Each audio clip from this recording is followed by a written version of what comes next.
Hello everyone, आज हम GS की अगली क्लास बढ़ाते हुए नेक्स्ट टॉपिक की आज हम चर्चा करेंगे। हमने पीछे क्लास में लगभग मौर्य साम्राज्य तक चर्चा कर चुके थे, जिसमें हमें हमारे कई महान प्रतापी राजा, जिसमें सबसे पहले नाम आता है चंद्रगुप्त का। चंद्रगुप्त जो कि आचार्य कौटिल्य द्वारा शिक्षा दीक्षा प्राप्त करवाई जाती है और उनके द्वारा जो कौटिल्य का अपमान किया था धनानंद, उसको मारकर एक नए वंश की स्थापना करवाई जाती है जिसका नाम होता है मौर्य साम्राज्य। इसके बाद बिंदुसार आते हैं। बिंदुसार के बाद सम्राट अशोक आते हैं। सम्राट अशोक जो कि एक बहुत प्रतापी राजा, उन्हीं के द्वारा एक कलिंग का युद्ध होता है जो कि उनके द्वारा अपने ही भाइयों को 99 भाइयों को लगभग मौत के घाट उतार दिया जाता है और वहीं से एक इतिहास खड़ा होता है जो कि मरने वालों की संख्या ज़्यादा थी, घायलों की संख्या कम थी। एक ऐसा युद्ध इतिहास में पहले को देखने को मिल रहा है जो कि मरने वालों की संख्या बहुत ज़्यादा थी। इतिहास फिर से दोहरा रहा है चीख चीख कर कि अपने को ही अपने ही मार रहे हैं। ऐसे हमारे देश में, हमारे हिंदुस्तान में ऐसे ऐसे हो रहा था। इसके बाद सम्राट अशोक धम्म नीति अपना लेते हैं, बौद्ध धर्म को अपना लेते हैं। देखिए, कोई भी साम्राज्य होता है वो जब कोई अगर किसी धार्मिक में चलने लगता है, धर्म के मार्ग पे चलने लगता है, तो उसका साम्राज्य धीरे धीरे पतन की तरफ चला जाता है। इसके बाद आते हैं बेहद रत्न आते हैं लास्ट शासक, बेहद रत्न जो कि लास्ट शासक होते हैं मौर्य साम्राज्य के। इनको लास्ट में मार दिया जाता है। कहने को तो ये लास्ट है, देखिए लास्ट ये मुझे सबसे अच्छी बात, मतलब खराब बात लगती है, अच्छी बात नहीं मुझे लगती, क्योंकि वो लास्ट शासक, लास्ट क्या लिखित आया था? नहीं, लास्ट वो इसलिए हो गया जब कोई शासक अपना एक कर्तव्य और दायित्व दोनों छोड़कर एक दूसरे राह में चल देता है। आज आप देखते होंगे अपने घर परिवार पड़ोस में, अगर किसी के माता और पिता बालक या अपने बच्चे की देखरेख की परवरिश नहीं कर रहे हैं तो कहीं ना कहीं वो भी बच्चा अपने में कहीं मग्न हो जाता है। माता पिता अपने में हैं, मम्मी कहीं लगी हुई हैं, पापा कहीं लगे हुए हैं, तो बच्चे भी फेसबुक में अपने फ्रेंड ढूंढ रहे हैं। ऐसे ही कुछ होता था पहले राजाओं में। राजा अगर धर्म आंदोलन पे अपनी प्रजा का ध्यान नहीं रखते थे, वहीं से उसका पतन डिक्लाइन चालू हो जाता था और दूसरा एक लाभ उठाकर उसको मारकर अपना साम्राज्य स्थापित कर लेता था। आज भी है, अगर अपने दायित्व में आप नहीं चल रहे हैं तो कहीं ना कहीं डिक्लाइन चालू हो जाएगा, अपने ही लोग तुम्हें मारकर खुद आपके जगह ले लेंगे। ऐसे कुछ होता है। बेहद रत्न लास्ट में मार दिया जाता है। सम्राट अशोक जैसे धम्म नीति बौद्ध धर्म को अपना लेते हैं, वैसे ही बेहद रत्न को पुष्पमित्र शुंग ने इनको मार देता है और आपस में मारकर यही खुद पुष्पमित्र शुंग ने यही आगे चलकर एक शुंग वंश की स्थापना करता है जो कि आगे चल के शुंग वंश चलाया जाता है। शुंग वंश कहें कि ये तो एक ब्राह्मण डायनेस्टी थी। क्या थी? ब्राह्मण वंश था, लगभग पूरा पंडित में ही बेच था। शुंग वंश एक ऐसा प्रतापी राजा था, चूँकि ये पहले भी कमांडर था, चूँकि ये जब अशोक मौर्य साम्राज्य में ये ऑलरेडी एक कमांडर था। कमांडर का मतलब एक सेनापति था, तो ये अच्छी तरह जानता था कि सेनाओं को कैसे दुरुस्त रखना है, कैसे चलाना है। पुष्पमित्र शुंग जब शुंग वंश की स्थापना करता है बेहद रत्न को मारकर, तो ये अपने आर्मी को, अपने पूरी बटालियन आर्मी को एक सैलरी की बेस पे रखता है। सैलरी एक इंडिविजुअली सैलरी देता है और सेनाओं में कोई उपद्रव ना हो, कोई ऐसा मुठभेड़ ना हो, कोई आंदोलन ना हो, तो अपने सेनाओं में बीच बीच में ये लगभग बहुत देख रेख वाले रखता था, क्योंकि ये जानता था ये खुद कमांडर था, तो कभी कभी आंदोलन रख जाते थे और यही जो बीच में रखता था, इन्हीं के द्वारा ये खुद समझता था कि किसी आर्मी के बीच में कोई ऐसे भड़काऊ या कुछ ऐसी बात तो नहीं हो रही। जब ये अपना स्थापित किया, सबसे पहले पुष्पमित्र शुंग आए, उसके बाद अग्निमित्र आए, उसके बाद वासुमित्र आए। अब अग्निमित्र इनके बेटे थे। अग्निमित्र के बेटे लगभग 2 थे, वासुमित्र थे और एक वासु ज्येष्ठ, ठीक है, वासु ज्येष्ठ। अब वासुमित्र और वासुज्येष्ठ में लगभग वासुज्येष्ठ का इसी इतिहास में इसलिए नाम कभी नहीं आया क्योंकि ये कुछ ज़्यादा किए ही नहीं। वासुमित्र ही सबसे ज़्यादा आए क्योंकि ये थोड़ा सा अच्छे कारनामे किए थे। ऐसा माना जाता है कि जब पुष्यमित्र शुंग वंश की स्थापना किया था तो ये लगभग सभी बौद्ध धर्मों को मरवा दिया था। बौद्ध धर्मों को इसलिए मरवा दिया क्योंकि ये बौद्ध धर्म को मानना नहीं था। क्योंकि मैं किसी इंडिविजुअली राजा का पक्ष विपक्ष लेके बात नहीं बता रहा हूँ, ये सभी ऐसा लिखा है इतिहासकारों ने कि लगभग पूरे जितने बौद्ध धर्म के साधु संत थे सबको मरवा दिया। और आगे चल के जो चूँकि ये ब्राह्मण डायनेस्टी थी, ब्राह्मण वंश था, ये एक ब्राह्मण वंश ऑलरेडी था ही, चूँकि पुष्यमित्र शुंग ऑलरेडी ब्राह्मण था। ब्राह्मण वंश के साथ साथ होने के साथ साथ ये लगभग जो सम्राट अशोक करते थे, जैसे अश्वमेध यज्ञ, बलि देना, ये जितने क्रियाकलाप चलते थे ये सब कुछ ये करवाता था। इसमें इतनी जोरों से ये सब प्रथाओं का प्रचलन हुआ कि बहुत ज़्यादा तेजी से होने लगा। और लगभग जो आप देखे होंगे, एक मिनट,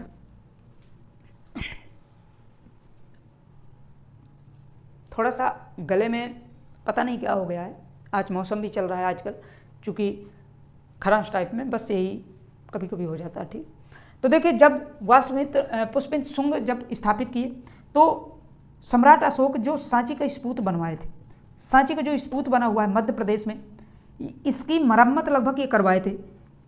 आप देखे होंगे जैसे सांची का स्तूप बना है उसमें रेलिंग नहीं लगी थी, रेलिंग होती है ना छत के चारों तरफ, तो ये रेलिंग लगवाए थे। और गेट, इसके पूरे जितने गेट थे मरम्मत करवाए। इससे ये तो सिद्ध होता है कि बौद्ध धर्म का ये कभी न मानने नकारने का साम्राज्य नहीं था, लेकिन ये भी नहीं कह सकते कि बहुत एक्सेप्टेड था। हो सकता है कोई ऐसा आंदोलन हुआ हो कि बौद्ध धर्म के साधुओं को इसने दबाया हो, लेकिन इतिहासकार इसको लिख देते हैं कि बौद्ध धर्म को साधुओं को कभी संरक्षण नहीं दिया।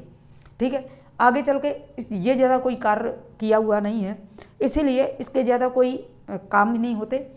ये डायनेस्टी लगभग पुष्यमित्र शुंग का कार्यकाल लगभग चलता है 187 से 151 बीसी तक पुष्यमित्र शुंग रहते हैं। इसके बाद अग्निमित्र आते हैं। अग्निमित्र जब आए तो ये अग्निमित्र पुष्यमित्र के बेटे थे। अब जब पुष्यमित्र आए तो कालिदास, अब यहाँ पे सुनना थोड़ा सा इंडिया के मैप में, जब कालिदास इसके बाद आए पुष्यमित्र शुंग के बाद, तो इंडिया कुछ इस प्रकार से था।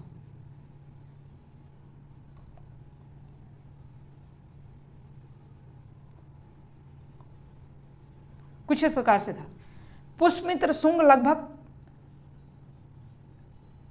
अग्निमित्र जो शुंग थे लगभग इधर के जो जितने साम्राज्य थे इनको छोड़ रहे थे, आगे पूर्व की ओर लगभग ये बढ़ रहे थे। मतलब कहने का मतलब जैसे पीछे, जैसे मैं पीछे कोई साम्राज्य है मेरा, तो मैं पीछे को जीत के आया, आगे आगे बढ़ रहा हूँ, पीछे का ध्यान नहीं दे रहा हूँ। ऐसे ही कुछ अग्निमित्र जब करने लगे, ये जब आए राजा, तो लगभग यहाँ तक तो ये पुष्यमित्र शुंग लगभग इधर राज था इनका, अपने पैतृक में पाए थे, लेकिन ये इधर न ध्यान देकर आगे इनका ज़्यादा ध्यान था। लगभग ये कहा जाता है कालिदास एक बुक लिखी थी। कौन सी बुक थी बोलो, कमेंट में बोलो जल्दी। तो कालिदास माल विक्रमादित्य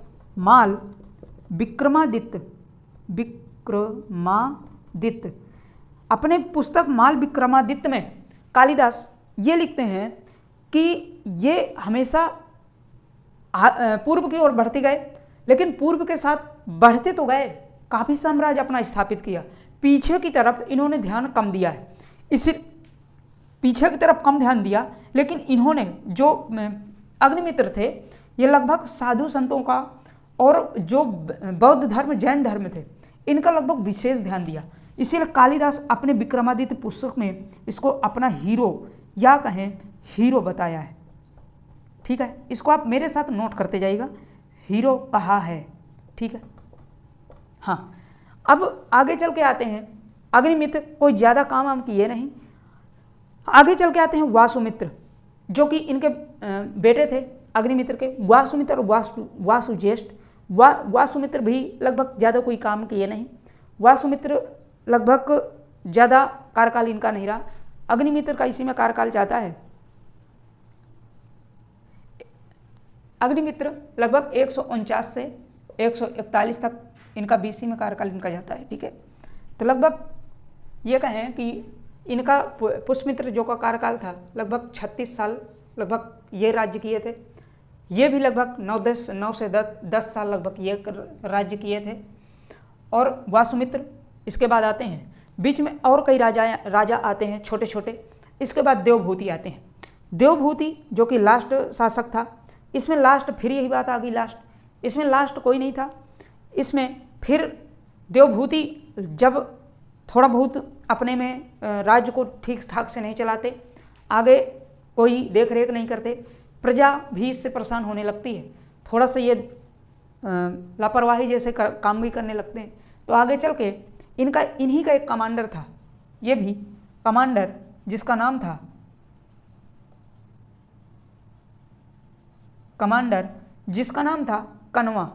कण्वा सुंग। एक मिनट,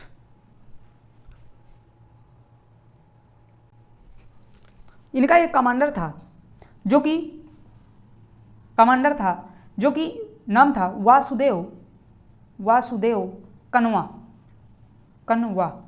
वासुदेव कण्वा आता है और एक दिन इनको धोखे से या कहें जैसे भी इनको मार देता है। आगे चल के कण्वा इनको जब मार देता है तो ये भी अपनी एक वंश की स्थापना करेगा। तो आगे अब ब्राह्मण डायनेस्टी ये भी थी, कण्वा वंश जब जो स्थापित करेगा ये भी, चूँकि देखिए अगर मैं हूँ, मेरा कोई अगर नौकर है, तो जैसे मैं अगर पंडित हूँ तो वो भी मान ली पंडित ही है अगर मेरा नौकर, तो उस समय क्या होता था, जैसे आपस में ब्राह्मण ये भी था, ब्राह्मण ये भी थे, तो ब्राह्मण डायनेस्टी ये भी आगे चलेगी, लेकिन ये अपने नाम से आगे चल के एक स्थापित करेगा जिसका नाम होगा कण्वा वंश। इसको कण्वा वंश बोला गया, जो कि इसकी स्थापना वासुदेव कण्वा ने किया था। अब जब ब्राह्मण डायनेस्टी शुंग वंश में देखिए कुछ बातें हैं, इसमें यह कहा जाता है कि इसमें सिक्के, थोड़ा सा मैं इसको डस्ट करूंगा, ठीक है।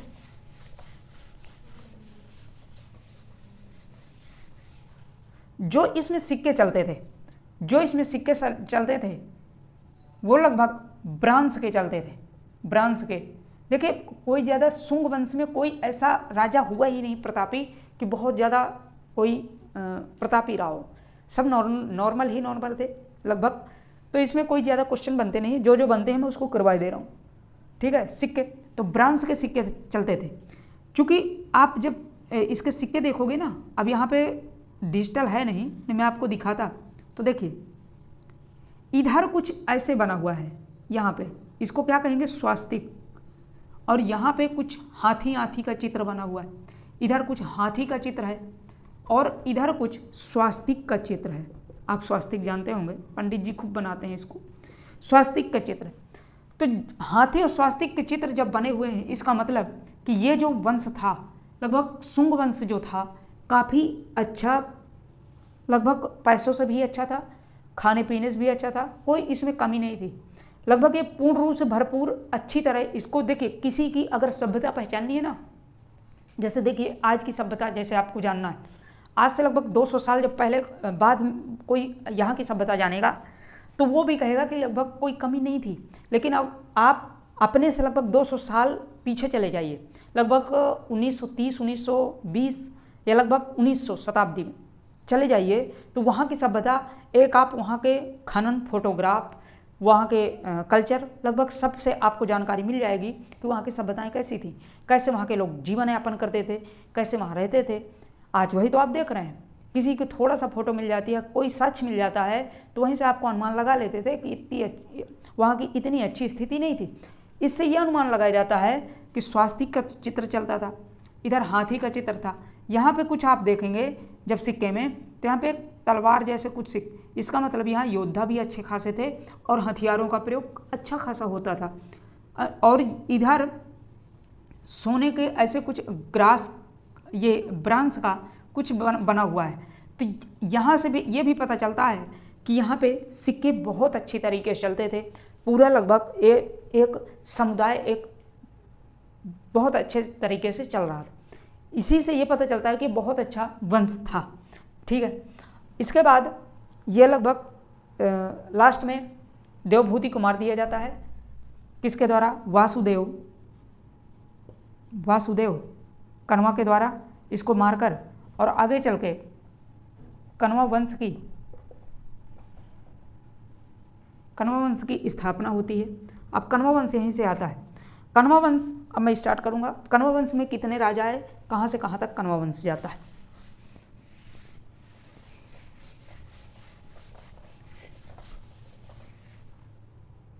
देखो, कण्वा वंश ये लगभग 73 से 28 BC तक, 73 से 28 BC तक जाता है।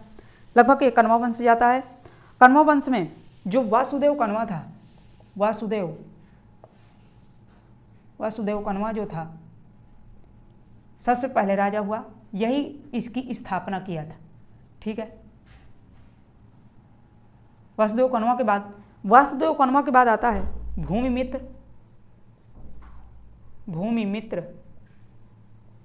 इसके बाद नारायण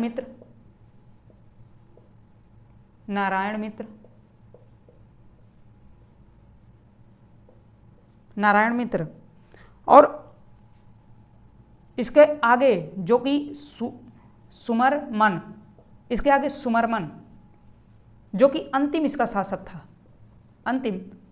था। ठीक है, देखो वासुदेव के बारे में हम ज़्यादा कुछ तो नहीं बात करते हैं। इसको आगे चल के सातवाहन डायनेस्टी ने मार दिया था। सातवाहन वंश ने इसको मार दिया था। इसको आप सुमरमन को सातवाहन डायनेस्टी ने मार दिया था, और लास्ट में इसकी मृत्यु हो जाती है। आगे चल के छेदी वंश की स्थापना होती है, जो कि सातवाहन वंश छेदी वंश की स्थापना करता है।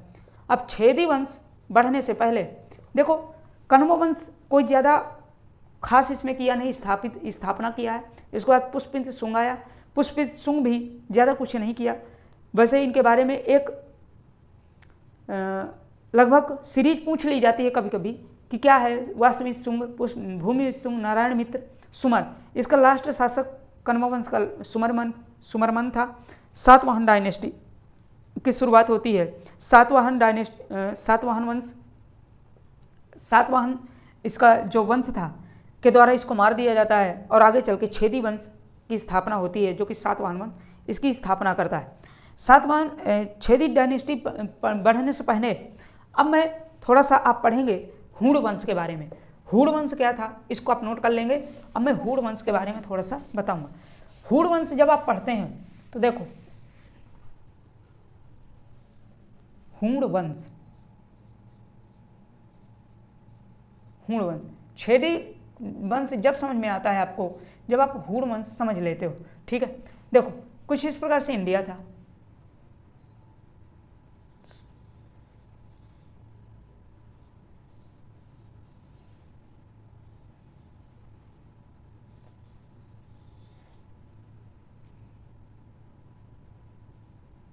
ये इंडिया,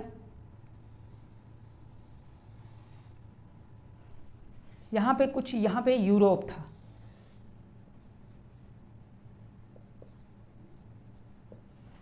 ठीक है, इधर चीन था, आज भी है, जो भी है।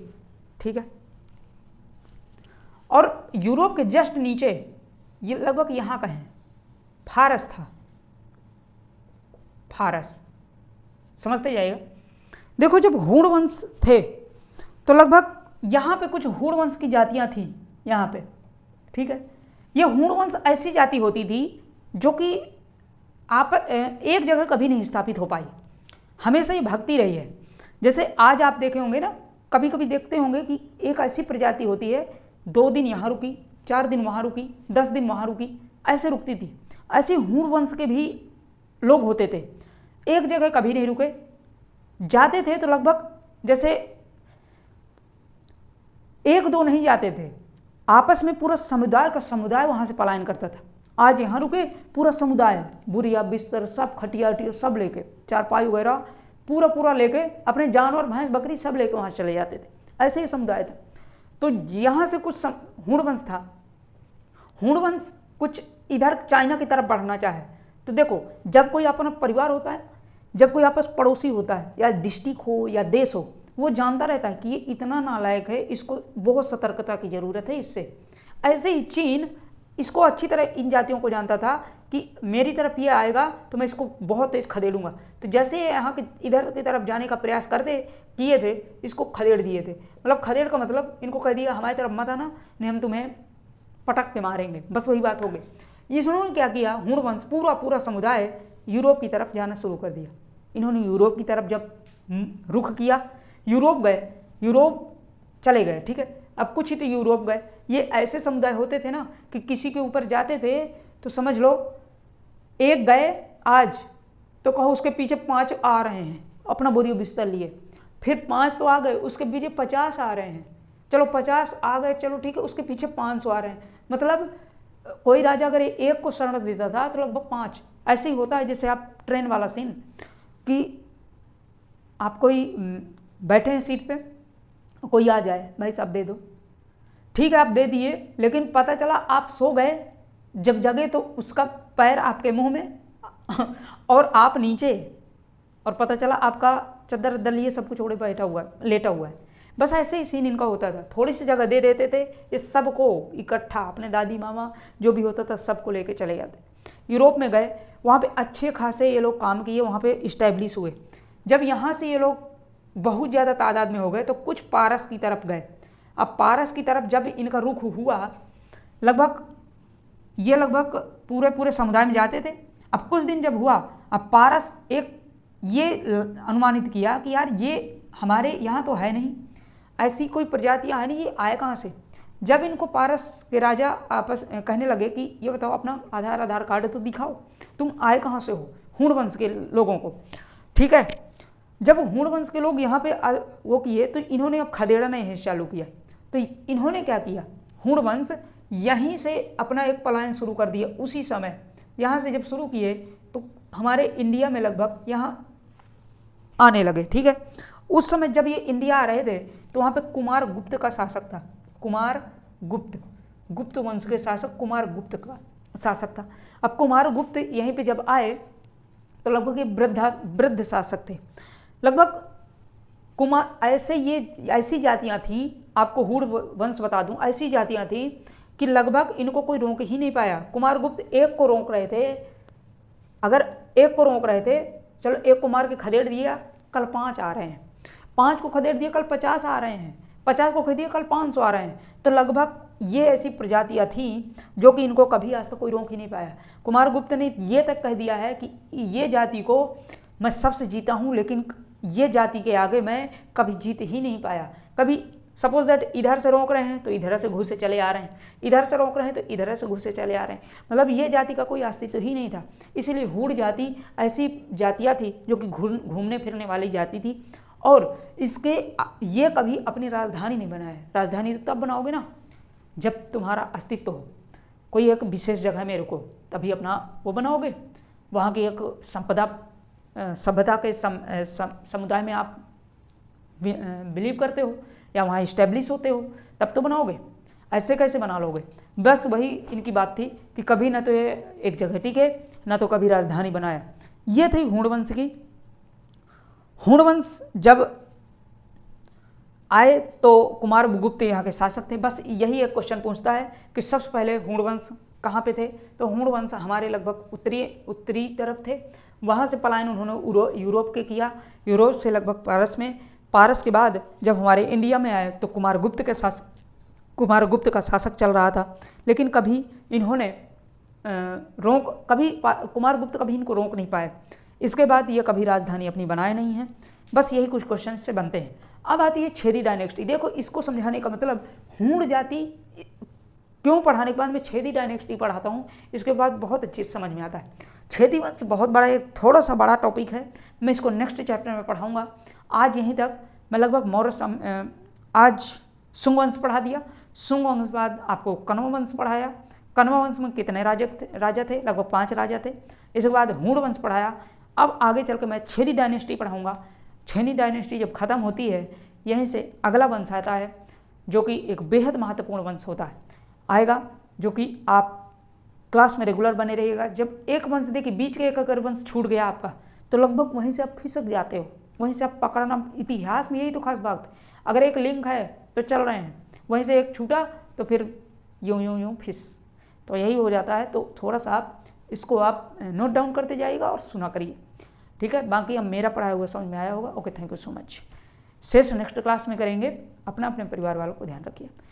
और हाँ, कुछ सीखे हो ना तो थोड़ा सा सब्सक्राइब वगैरह कर दिया करिए, ठीक है। लाइक वाइक कर दिया करिए, नहीं तो वैसे भी आप फ्री वाले ही हो, ठीक है। Okay, thank you so much.